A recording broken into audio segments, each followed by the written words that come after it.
मैं चैलेंज करता हूं आप सबको चैलेंज करता हूं। चंद एक होंगे जो पास हो जाएंगे, वरना किसी अच्छे कारी साहब को जाके अपनी नमाज सुना दो जरा की दफा। आप कहते हैं ना हम नमाजी, हमें आता है सब कुछ, एक दफा सुनाए किसी कारी साहब, अच्छे कारी साहब। सैकड़ों तो आपकी तलफ्फुज की गलतियां होंगी, तजवीद पढ़ी नहीं होती हमने, नमाज में उल्टा सीधा पढ़ रहे होते। रब्बी जालनी, ओ भाई रब्बी जालनी है, जालनी कहां से आ गया? जिम पे तो फतह है ही नहीं, यहाँ पे जिम साकिन है।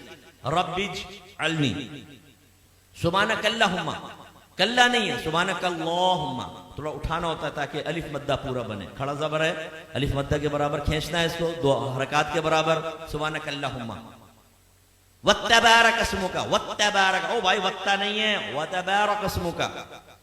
अत्तहियातु, ओ भाई अत्तहियातु नहीं है, अत्तहियातु है। सुभान रब्बिल आला, सुभान रब्बिल अजीम, ना भाई ये नहीं है, सुभान रब्बी यल अजीम, सुभान रब्बी यल आला, ये है। आप सुनाइए, मैंने तालीम बालगान का मदरसा बहुत पढ़ाया।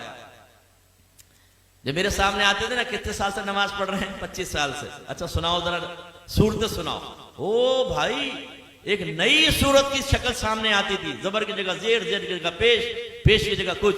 मैं आपसे गुजारिश करता हूं, मैं आपको हकीर नहीं समझ रहा हूं, आपकी तहकीर बयान करना मकसूद नहीं, खुदा की कसम ख्वाब गफलत से जगाना मकसूद है।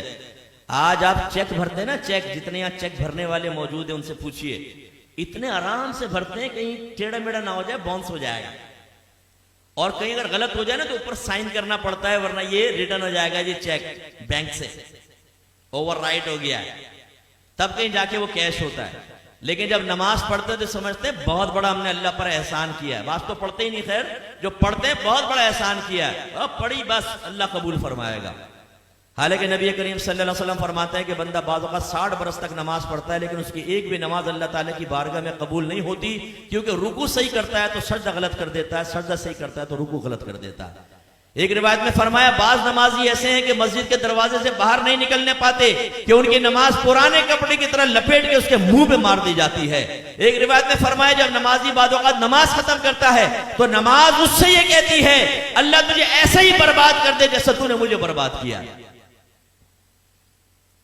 उसमें वो खास तौर पे सुपरमैन नौजवान यहां बैठे हुए ना, जब नमाज पढ़ने खड़े होते हैं, रुकू सजदा, एकदम सीधे खड़े हो गए, रुकू सजदा,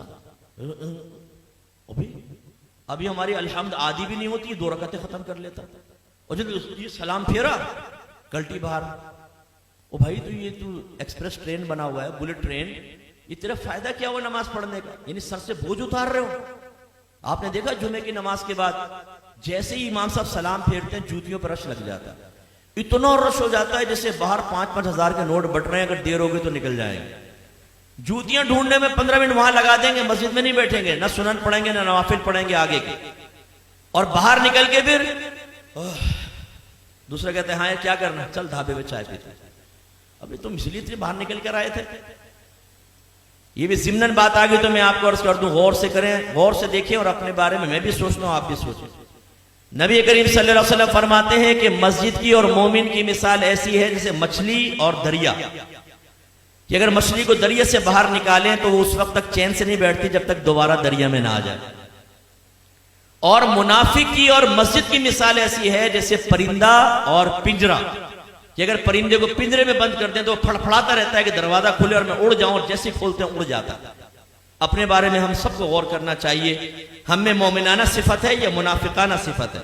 इमाम साहब सलाम फेरते हैं, दुआ भी नहीं मांगते, ये बस इमाम साहब ने सलाम फेरा फौरन उठ के बाहर, जूती लेके बाहर। करना क्या है? दोस्तों के साथ बैठ के गंदी लड़कियों की बातें करनी। हालांकि नबी करीम सल्लल्लाहु अलैहि वसल्लम ने फरमाया कि जब कोई नमाज पढ़ के अपनी जगह बैठा रहे और जानबूझ के अपना वुजू ना तोड़े तो फरिश्ते उसके लिए दुआए बख्शिश और मग़फ़िरत करते रहते हैं जब तक कि वो उठ ना जाए। इसलिए आले सुन्नत का जो है ना कि नमाज के बाद दुआ, इसमें बड़ी हिकमत है। बाज लोग जैसे सलाम फेरते हैं, आप देखें बाज मकातिब फिक्र वाले उठ के चले जाते हैं, कहते हैं दुआ कहां साबित है? ओ भाई, जब नबी करीम ने दुआ की तलकीन फरमा दी तो बस ये जिस टाइम भी आप दुआ मांगेंगे उसी हुक्म हदीस पर या हुक्म रसूल पर अमल की सूरत बनेगी। और इसमें फायदा क्या है, जब आप बैठ के दुआ मांगते हैं, जितनी देर बैठे रहेंगे फरिश्ते भी दुआएं बख्शिश और मगफिरत करते रहेंगे। लेकिन जो फौरन सलाम फेरते उठ के चला जाएगा, जैसे ही खड़ा होगा फरिश्तों की दुआएं मगफिरत मुनक़ते हो जाएगी। तो ये हमारा हाल है।